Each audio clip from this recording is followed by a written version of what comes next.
할렐루야, 반갑습니다. 함께 우리 말씀을 나누도록 하겠습니다. 잠깐 먼저 기도하겠습니다. 하나님, 이 시간 가운데 성령님 임하여 주시옵소서. 말하는 자에게 성령을 부어주시고 듣는 자에게도 지혜와 지식의 영으로 무슨 말씀인지 깨닫게 하여 주셔서 성령으로부터는 은혜를 받게 하여 주시옵소서. 예수 그리스도의 이름으로 기도드렸습니다. 아멘. 오늘 말씀은 사도행전 4장의 말씀이죠.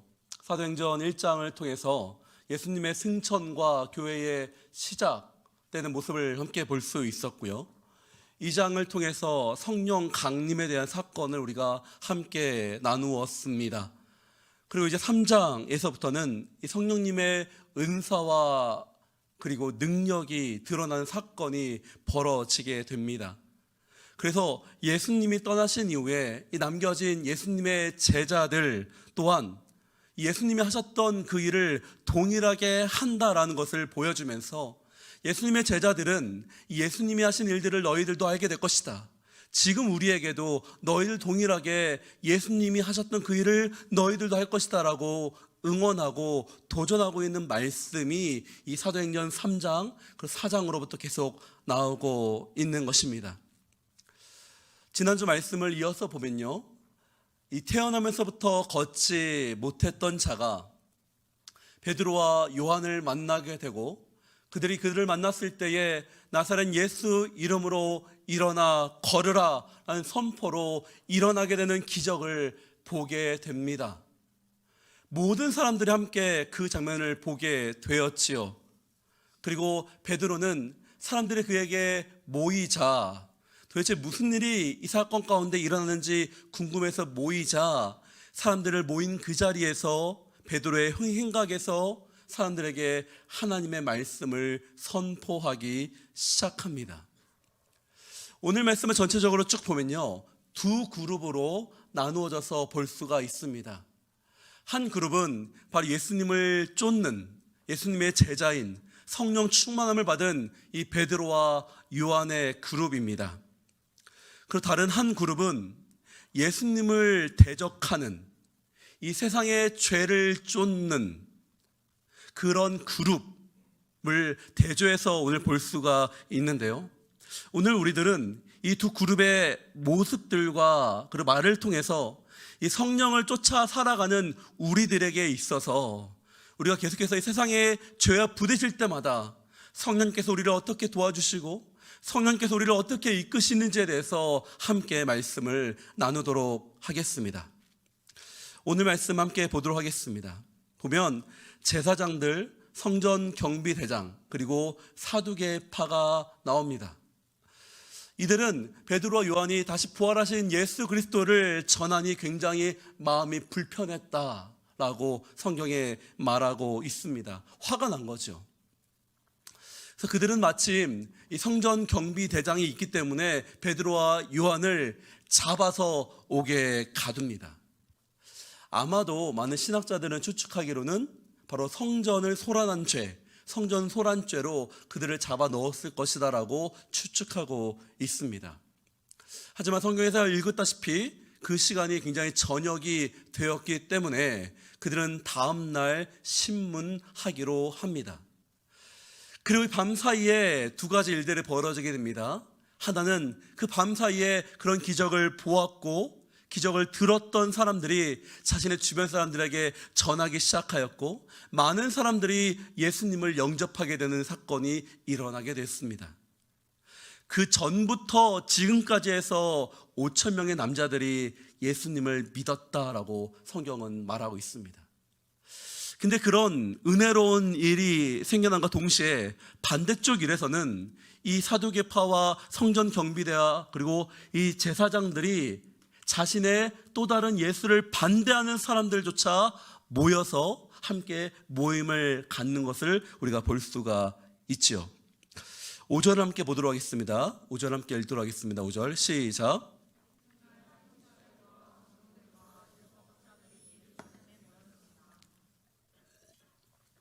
아멘. 5절을 보면요, 통치자들, 즉 전 대제사장이었던 안나스, 그리고 그의 사위였던, 그리고 예수님을 십자가에 못 박혀 죽게 하였던 가야바, 그리고 그 당시에 현 대제사장인 요한이 나옵니다. 즉 이 말씀은요, 정확히 해석을 하면 대제사장이었던 안나스, 가야바, 요한, 이렇게 해석하는 게 더 정확하겠죠. 그런 대제사장의 그룹들과, 그리고 알렉산더, 이는 아마 로마의 귀족으로만 추측이 됩니다. 그리고 그들과 함께 이 아리마대 요셉이라는 사람은 압니까, 여러분? 예수님을 함께, 예수님의 그 무덤을 준비했던 그 사람들과 함께 있었던 장로들, 그리고 율법학자들은 기본적으로 바리새인들과 사두개파들을 같이 말하는 것이죠. 정치 지도자들, 즉 사내들인 공의회를 말하는 것입니다. 지금으로 말하면요, 한 번에 그 두 명을 재판하기 위해서 장관들과 법관들과 국회의원들이 다 그 자리에 모여 있는 것입니다. 여러분 잘 생각해 보십시오. 이 상황이 굉장히 이 두 명의 사람들에게는 어떠한 느낌과 어떤 상황으로 다가왔을까요? 굉장히 부담스러운 자리였을 것입니다. 만약 그 자리에서 말 한 번 잘못하다가는 바로 그 자리에서 즉결 처형도 당할 수 있는 위급한 상황이었겠지요. 그 당시 가장 큰 권세자들이 앞에 있는 것입니다. 우리가 경찰만 봐도 때로는 마음이 졸이는데, 당장 그 이상의 나라에서 가장 최고 권위자들이 자기 앞에 있는 것입니다. 그런데 여러분, 여기에 더 놀라운 것은 무엇이었냐면 그들이 봐도 예수를 죽인 자들이었다는 것입니다. 이 베드로에게 있어서는 자신의 원수가 눈앞에 있는 것입니다. 예수님이 불의로, 예수님이 거짓으로, 그들의 모함으로 죽인 것처럼 자신 또한 그 상황 가운데 벌어지는 상황이 맞게 된 것입니다. 여러분, 제가 좀 성격이 좀 급한 편이거든요. 그러다 보니까 예전에, 지금은 아니고, 지금은 제가 저희 아내랑 굉장히 사이가 좋은데요, 제가 사랑하는 아내랑 예전에 서로 미숙할 때, 서로 결혼하고 미숙할 때에 어떤 일이 벌어졌어요. 제가 생각할 때는 분명히 저의 잘못이 아니라 지극히 아내의 잘못으로 제 생각으로는 여겨졌습니다. 그런데 이 지혜롭고 총명한 우리 아내께서 1번부터 10번까지 이유를 대시면서 저의 잘못이라고 이야기하시는 거예요. 이 급한 마음에 제가 뭔가를 얘기하고 싶은데 떠오르지가 않는 거예요. 그래서 결국 아내에게 이렇게 얘기했습니다. 미안해. 그러자 이제 우리 아내가 얘기하는 거죠. 뭐가 미안해. 자, 그러면서 이게 참 이 사람이 급해지면요, 이게 말하고 싶은 대로 잘 지혜롭게 되지 않거든요. 제가 왜 잠깐 이 말씀을 갑자기 드리냐, 여러분 베드로가 어떤 사람이었는지 아시나요? 베드로는요 굉장히 급한 사람이었습니다. 예수님이 잡혀가자 예수님을 구한다고 하면서 사람의 귀를 잘라버렸던 사람이 베드로예요. 예수님을 가장 만났을 때 가장 먼저 우리 바다로 뛰어들 만큼 열정적인 사람이었고요. 하지만 또한 연약한 사람이라서 그가 예수님이 죽을 때에 예수님을 쫓아서 갔죠. 가서 조심해서 예수님이 신문 받고 있는 것을 보았습니다. 근데 옆에 있던 사람이 물어보는 거예요. 너 예수님 제자 아니냐? 순간적으로 마음이 쪼리니까 아니에요. 나 예수님 제자 아니에요. 그렇게 몇 번을 부인했습니까? 3번을 부인했던 사람이 베드로입니다.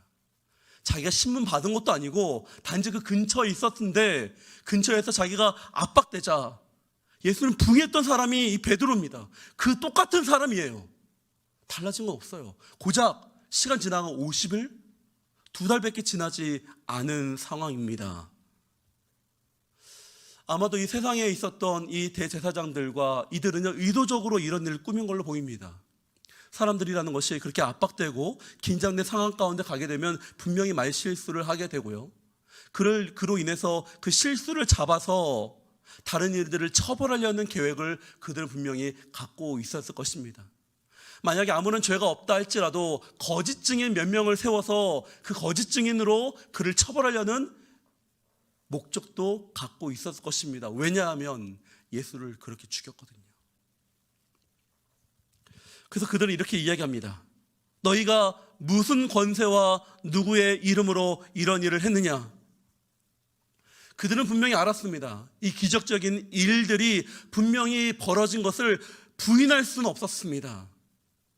그들은 알았기 때문에, 분명히 그 일이 하나님 혹은 귀신의 일 둘 중 하나라는 일을 알았기 때문에 이 일을 어떻게 하든 무마하고 싶었습니다.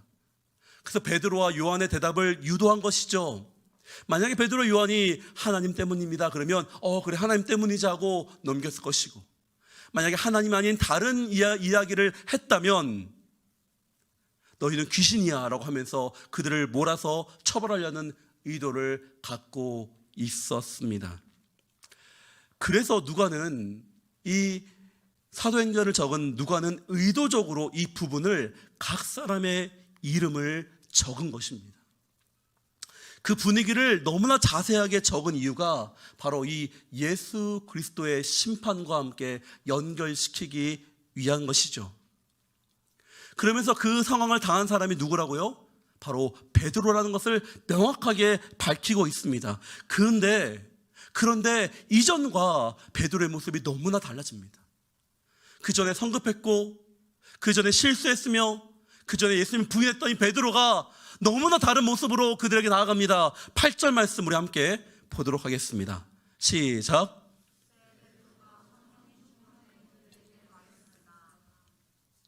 아멘. 이전과 달라진 베드로가 있습니다. 베드로가 달라진 것은 무엇일까요? 바로 성령이 충만해졌다라고 합니다. 여러분, 그 성령이 충만함으로써 베드로가 어떤 것들이 달라졌습니까? 그가요, 분명히 예수 그리스도의 이름으로 앉은 사람을 일으켜 세웠죠. 그런데 그 순간 나사렛 예수 이름으로 일어나 걸으라고 한 사람이 그 앉은 병이뿐만 아니라 자기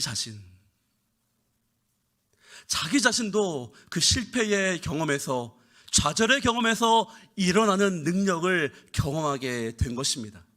여기서 우리는 첫 번째 진리를 알 수가 있는 것입니다. 첫 번째, 성령님은 우리를 다시 일어나게 하신다라는 것입니다.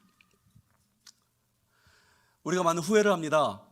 하루에도요 몇 번씩 후회를 하고, 하루에도 몇십 번씩 후회를 할 때가 있죠.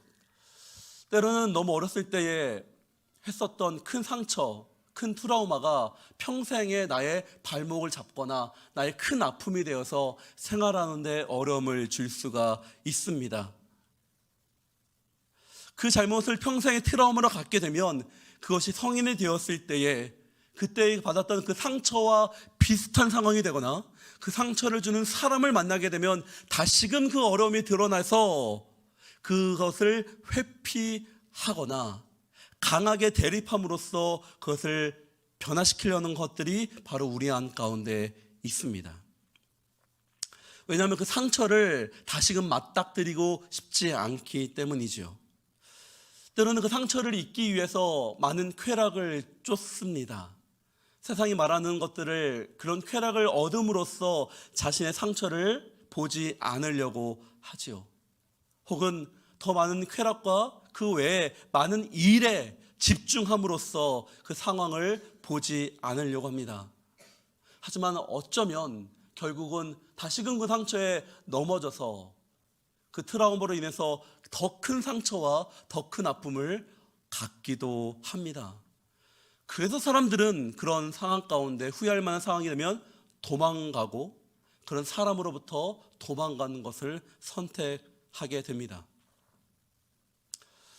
여러분들과 상담을 하다 보면요, 이제 청년들이다 보니까 결혼에 대한 이야기를 많이 하게 되는데요, 어떤 청년들은요 이런 착각보다는 좀 다른 생각을 갖고 있습니다.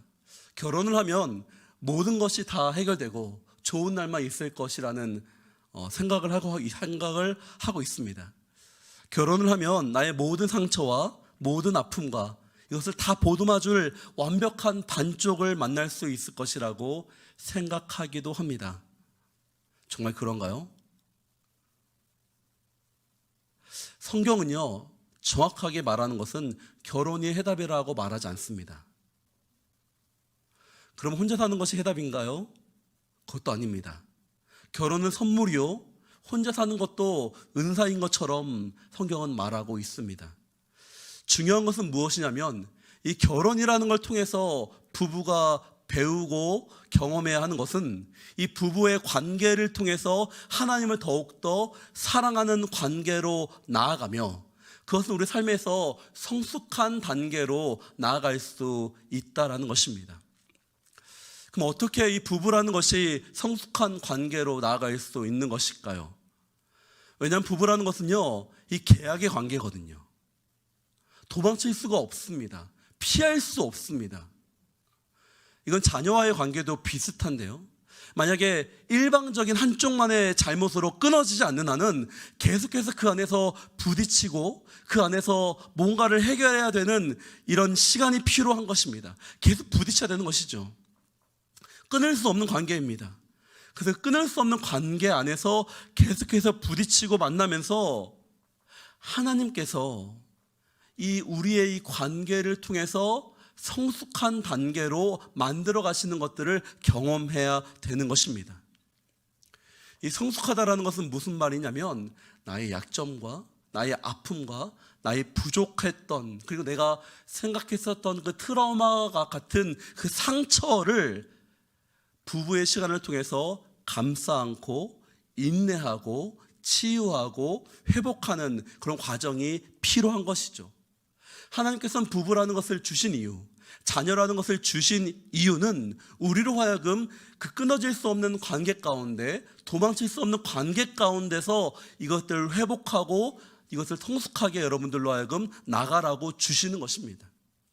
물론 이것이 부부와의 관계, 자녀와의 관계뿐만 아니라 때로는 교회 가운데, 아니면 때로는 여러분의 일터 가운데서 피할 수 없는 관계 가운데서 주님이 두신 이유가 우리로 하여금 더 상처를 깊게 만드는 것이 아니라 그 상처를 회복하게 만들기 위해서 하나님은 우리로 하여금 그 상황을 허락하신다라는 것입니다. 그래서 우리가 그 시간을 통해서 우리의 그 약점과 아픔을 성숙한 관계 가운데 회복의 관계로 변화시키고자 하는 것이 승리의 시간으로 바꾸는 것이 바로 하나님의 원하는 바라는 것입니다. 근데 반드시 이 시간을 가기 위해서는 우리에게 필요한 것이 있습니다. 바로 그것이 성령님이신 것입니다. 여러분의 힘과 여러분의 노력으로 그 시간을 내가 바꾸고자 한다면 결국 여러분은 다시 더 큰 상처를 입을 수밖에 없지만 내 안에 성령이 계심으로 내 안에 예수께서 함께 하심으로 우리는 그 시간을 변화의 시간으로 그 시간을 성숙의 시간으로 바꿀 수 있다라고 주께서 우리에게 말씀하시는 것입니다. 여러분 베드로가 오늘 있었던 사건이 바로 그것을 보여주는 것입니다. 그 세상으로부터 왔었던 그 권위와 어려움과 분위기와 좌절의 상황 가운데에서 그는 이전에 도망쳤었습니다. 거부했었습니다. 예수를 멀리 했었습니다. 그런데 그가 그 트라우마를 벗어버리고 무게를 이기고 세상을 이기고 성숙한 가운데로 나아가서 선포하는 것입니다. 담대하게 오히려 그 상황을 뛰어넘어서 승리의 시간으로 바꿔버렸습니다. 도대체 이 2달의 시간 동안에 그에게 무슨 일이 일어난 것입니까? 단 하나입니다. 바로 진리의 영이신 성령이 그에게 임했기 때문입니다. 그러자 그가 그 시간이 거룩한 시간으로 성숙의 시간으로 하나님의 은혜의 시간으로 바뀌게 된 것입니다. 여러분 성령 받으십시오. 성령께서 우리를 편하게 하실 것입니다. 그리고 9절부터 12절까지 이제 계속해서 베드로의 복음 선포가 나옵니다. 우리 12절 말씀 하나만 읽겠습니다. 시작.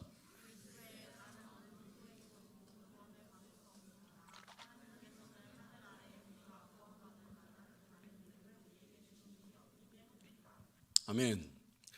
9절부터 12절 말씀을 보면요, 베드로의 선포 가운데 굉장히 지혜롭게 하나님의 말씀을 선포하는 것을 보게 됩니다.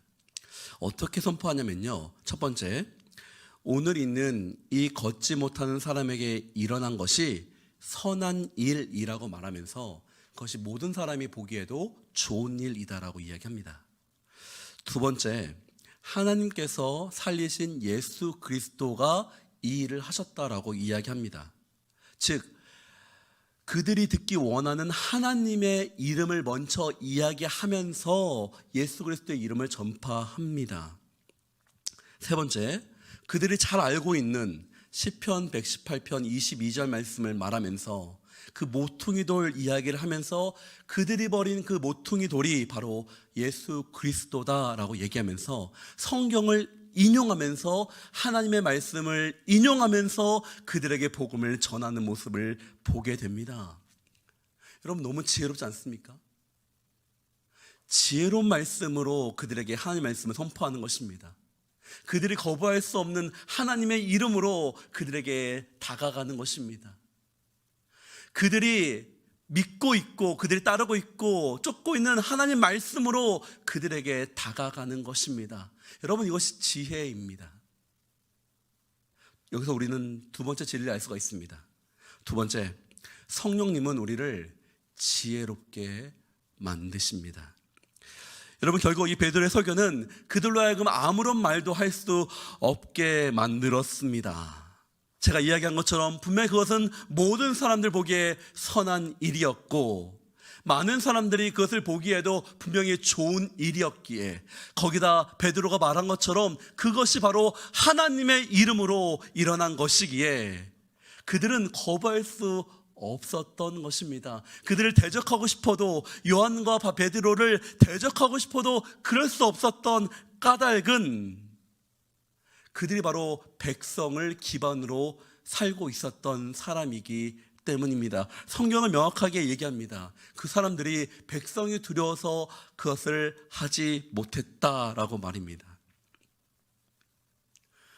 베드로는 이 사역 초기부터 옛날에 하나님을 쫓고 있었던 이 사람들, 그 예수 그리스도를 죽이려고 했던 사람들 있지 않습니까? 네. 그 사도 요한 사건을 잠깐 먼저 말씀드리겠는데요. 예전에 사도 요한의 사역 초기에 이 사도 요한을 죽이려고 했었던 헤롯이 있었습니다. 근데 그 말씀을 보면요, 헤롯이 사람을 두려워하기 때문에 세례 요한을 죽이지 못했다라고 성경에 나와 있습니다. 그리고 예수님을 죽이려고 했던 사람들조차도요, 예수님을 바로 공적인 자리에서 죽이고 싶었지만 백성들이 두려워서 그를 죽이지 못했다라고 나옵니다. 그들에 있어서 무기는 백성이었고 그들에 있어서 약점도 백성이었습니다. 그랬던 상황이었기 때문에 베드로가 그 순간 그들의 약점을 알고 그 백성들을 어떻게 보면 볼모로 삼아서, 표현이 그렇지만 백성들을 기반으로 삼아서 지혜로운 말씀으로 이 어려움을 승리로 바꿔버리는 지혜로운 말을 한 것입니다. 그래서 그가 이 진리의 말씀을 선포함으로써 오히려 승리케 되는 말을 한 것이죠. 이 장면은 바로 예수님의 말씀을 떠오르게 합니다. 누가복음 12장 11절부터 12절까지 말씀입니다. 시작.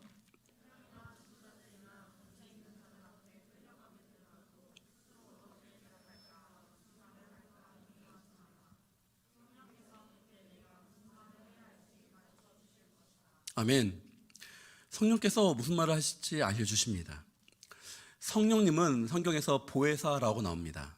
이 보혜사라는 것은요, 원어로는 옆에 붙어있는 상담가, 돕는 자, 인도자라는 뜻을 갖고 있습니다. 우리가 성령과 함께 걸어가고 성령과 함께 붙어 있으면요, 우리의 삶을 성숙한 관계로 갈 수 있도록 성령께서 우리를 지혜를 주십니다.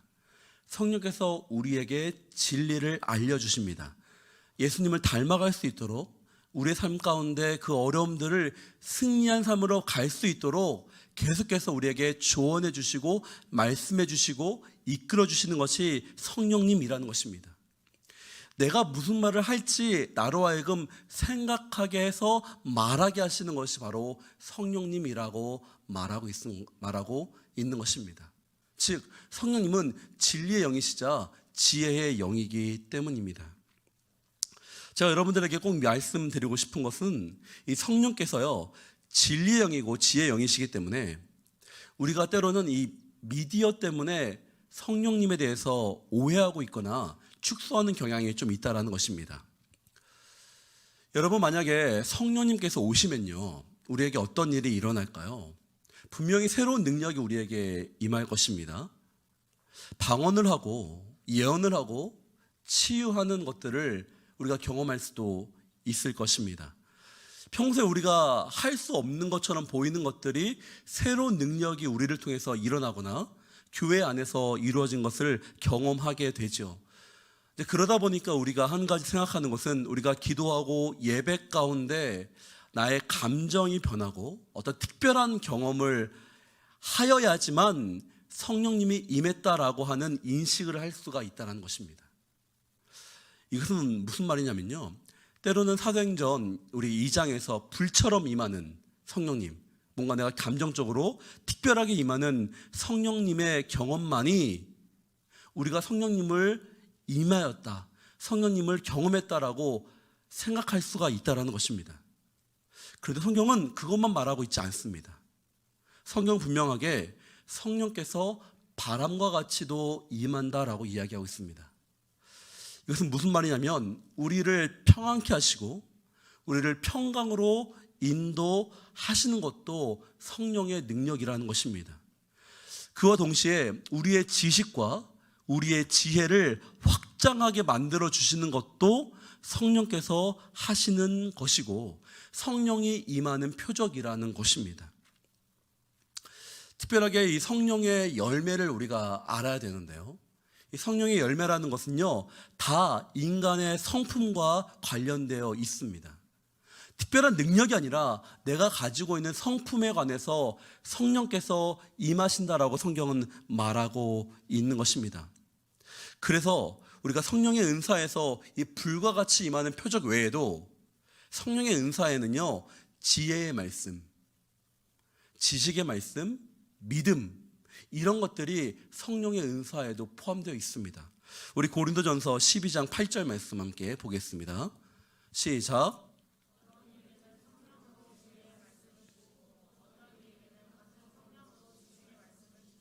아멘.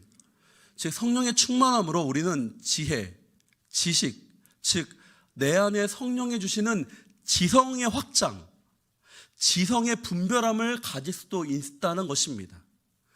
이것이 분명하게 우리에게 알려주시는 것이죠. 성령으로 우리는 지성을 따라서 분별할 수 있는 능력을 얻을 수 있다는 것입니다. 여러분, 이것이 우리에게 참 큰 자유를 줍니다. 내가 성령을 쫓고 하나님을 사랑하면요, 그렇기 때문에 내가 생각하는 것, 내가 판단하는 것, 이런 것들을 주님이 선하게 이끌어 주실 수 있다라는 것입니다.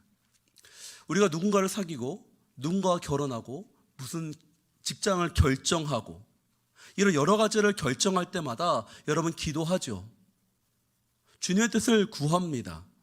근데 이것이 주님으로부터 오는 확증과 음성 외에도 우리가 주님을 사랑하기 때문에 나의 지성을 사용해서 나의 지식을 사용해서 선택하는 모든 일들이 성령의 능력으로 일 수도 있다는 것입니다. 그래서 기독교의 신학의 아버지인 어거스틴은 이렇게 이야기를 했습니다. 우리 함께 읽도록 하겠습니다. 시작.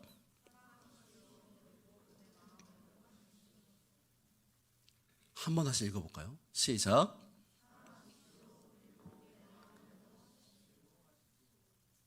여러분, 종교적인 틀에 묶여지 마십시오. 여러분들이 하나님을 사랑한다면 때로는 여러분이 생각한 지성과 지혜의 방법이 틀릴 수도 있어요. 하지만 거기에 얽매여 있지 마십시오. 저의 자녀가 있습니다. 자녀들이 때로는 저를 너무 사랑하죠. 자녀들의 행동들이 틀릴 수 있습니다. 하지만 그 틀렸다고 해서 부모가 자녀를 미워하지 않습니다. 알죠. 얼마나 나를 사랑하는지 알기 때문에 그걸 수용합니다. 거기다 우리 하나님은요, 우리를 수용할 뿐만 아니라 내 자녀가 실수한 것까지도 선하게 만들어주시는 분이 누구십니까? 우리 하나님이시라는 거예요. 여러분, 그렇기 때문에 죄는 우리를 초조하게 만들고 두렵게 만들고 성급하게 만들고 급하게 만들고 종교적인 열심을 쫓게 만듭니다. 하지만 성령은요, 우리를 담대하게 만들고 우리를 자유케 만들고 우리를 평안하게 만들고 우리로 하여금 하나님의 선한 길로 만들어 주시는 것이 바로 성령의 능력이라는 것입니다. 자유하시기 바랍니다. 성령으로 선택하십시오. 여러분 지혜와 지식을 사용해서 하나님을 사용하십시오. 그리고 담대하게 여러분 마음대로 선택하십시오. 성도님들, 우리 삶의 기도로 충만하기 바랍니다. 말씀으로 충만하기 바랍니다. 내가 못해도 하나님은 하십니다. 특별히 여기 있는 사람 중에서 가족의 구원이나 친구의 구원을 위해서 기도하고 있는 분들이 있을 것입니다. 주님이 언제 우리에게 그 사실을 알려줄 때까지 기대하시고 기도하십시오. 주신 지혜와 지식으로 전하십시오. 성령께서 알려주실 것입니다. 그리고 특별히 여러분들에게 권면합니다. 지혜와 지식에서 영이신 성령 충만을 받기 위해서 성경 공부를 하기 원합니다. 우리가 기도하는 것만큼 중요한 것이 성령 공부를 하는 것입니다. 여러분이 성령을 받는다고 생각합시다. 성령을 받으면 여러분의 대접 가운데 성령께서 기름 부어주시고 물을 부어주시는 것이죠. 근데 여러분의 대접이 만약에 요만한 작은 그릇이라고 생각해 보십시오. 아무리 성령께서 많이 부어주셔도 여러분은 갖고 있는 것이 얼마 되지 않을 것입니다. 하지만 여러분의 그 그릇을 깊고 깊이 만들어버리면 성령께서 부어주시는 것마다 나의 안에 가득 차게 될 것입니다. 그러기 위해서 여러분이 깊은 영성과 여러분의 깊은 단계에 나아가기 위해서 성경을 공부하셔야 됩니다. 성경을 아셔야 됩니다. 여러분 지식을 아셔야지 하나님의 깊은 단계로 여러분이 나아갈 수가 있는 것입니다. 4월과 5월에 우리가 교회에서 OGP가 있습니다. 참여하십시오. 또한 여러분 퐁당이 있습니다. 여러분 퐁당 앱을 들어가서 거기 있는 많은 강의들을 들어보십시오. 여러분을 자유케 할 것입니다. 그 외에도 공부하고 싶은 것들이 있다면 목회자들한테 건의해 주십시오. 우리가 함께 그 공부를 하도록 하겠습니다. 근데 중요한 것은 밝은 빛 가운데 하시기 원합니다. 우리 이단들이 하는 것 중 하나는 아무도 모르게 공부하는 것이거든요. 그렇게 하지 마시고 밝은 빛 가운데서 여러분 공부하시기 바랍니다. 말씀을 정리합니다. 오늘 말씀에 베드로는 갑자기 생긴 위기를 오히려 승리의 시간으로 바꿔버립니다. 그의 삶에서 후회되었던 시간, 낭망되었던 시간을 승리의 시간으로 바꿔버립니다. 결국 그들은 이 베드로와 요한을 풀어줄 수밖에 없게 되었습니다. 이 베드로가 승리할 수 있었던 것은 그가 바로 진리를 선포하였고 성령을 추구하였고 성령 충만하였기 때문입니다. 우리 19절 말씀 읽겠습니다. 시작. 그러나 베드로와 요한이 대답했습니다. 하나님의 말씀보다 당신들의 말에 순종하는 것이 하나님 보시기에 옳은지 스스로 판단해 보십시오. 우리가 하나님을 두려워하겠습니까? 사람을 두려워하겠습니까? 성경은 말합니다. 하나님을 경외하라. 하나님을 경외하는 것이 지식의 근본이다. 우리 갈라디아서 1장 10절 말씀 읽고 마무리하고 싶습니다. 시작. 내가 지금 사람들을 좋게 하려고 합니까? 아니면 하나님을 좋게 하려고 합니까?